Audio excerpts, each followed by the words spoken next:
लोकसभा चुनाव के आखिरी चरण पर घमासान जारी है। ताबड़तोड़ रैलियों का सिलसिला जारी है। यूपी की 13 सीटों चंदौली, मिर्जापुर, बलिया, गाजीपुर, घोसी, रॉबर्ट्सगंज, सलेमपुर, गोरखपुर, कुशीनगर, देवरिया, महाराजगंज और बांसगांव को लेकर पार्टियां अपने अपने दावे कर रही हैं। अब इन सीटों पर जातिगत समीकरण को देखा जाए तो यहाँ दलित और पिछड़े वर्ग के वोटर निर्णायक भूमिका में हैं। पारंपरिक तौर पर देखा जाए तो इन वोटरों पर समाजवादी पार्टी और बहुजन समाज पार्टी की पकड़ मजबूत है। लेकिन पिछले दो चुनावों के आंकड़े पर नजर डालें तो मोदी फैक्टर ने सभी समीकरणों को पलट दिया है। इस बार भी भाजपा इसी उम्मीद में है, मगर इस बार गठबंधन के साथ मैदान में उतरे अखिलेश यादव अपना वोट बैंक वापस पाने की कोशिश में है। लोकसभा चुनाव के 7वें चरण में पीएम मोदी की सीट वाराणसी के बाद जिन खास सीटों पर सबकी नजरें हैं वह है गाजीपुर और घोसी सीट। इन दोनों सीटों पर मुख्तार अंसारी का खासा प्रभाव रहा है। गाजीपुर सीट से सपा उम्मीदवार मुख्तार अंसारी के बड़े भाई अफजाल अंसारी और घोसी सीट से ओपी राजभर के बेटे अरविंद राजभर भारतीय जनता पार्टी गठबंधन से चुनाव लड़ रहे हैं। घोसी सीट पर राजभर जाति की अच्छी खासी तादाद है।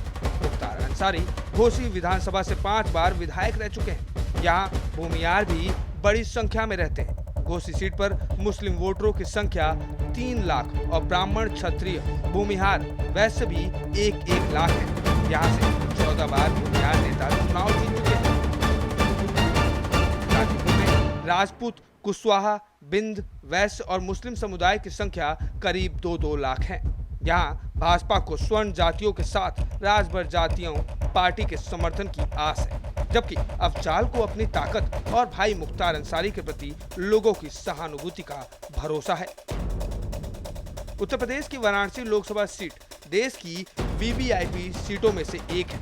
यहाँ से पीएम मोदी तीसरी बार चुनावी मैदान में उतरे हैं। इस सीट से कुल 41 प्रत्याशियों ने नामांकन किया था, जिसमें 33 प्रत्याशियों का नामांकन रद्द हो गया। इस समय कुल 9 प्रत्याशी मैदान में हैं, जिसमें कांग्रेस के प्रदेश अध्यक्ष अजय राय का भी नाम शामिल है।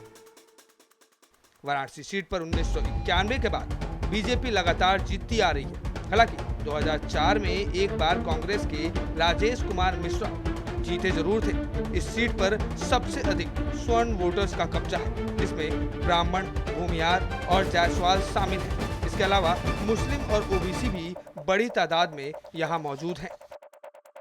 अब अगर हम बात करें गोरखपुर की, तो गोरखपुर मुख्यमंत्री योगी आदित्यनाथ का क्षेत्र रह चुका है। इस सीट पर गोरखनाथ मठ का बड़ा दखल रहता है। गोरखपुर सीट से फिल्म अभिनेता रवि किशन मैदान में है। इनके विरुद्ध इंडिया गठबंधन ने काजल निषाद को चुनावी मैदान में उतारा है। यहाँ मुस्लिम वोटरों के ध्रुवीकरण न होने से इंडिया गठबंधन की ताकत कमजोर पड़ रही है। गोरखपुर सीट पर पिछड़ा वर्ग के वोटरों का दबदबा है। इस सीट पर सबसे अधिक निषाद जाति के वोटर्स हैं। निषाद वोटरों की संख्या 4 लाख है। यादव और दलितों की संख्या 2-2 लाख है। यहाँ पर मुस्लिम वोटर्स भी हैं। 3 लाख ब्राह्मण और ठाकुर वोटर्स हैं। भूमियार और वैश्य वोटरों की संख्या करीब 1.5 लाख है। भारत समाचार डिजिटल डेस्क।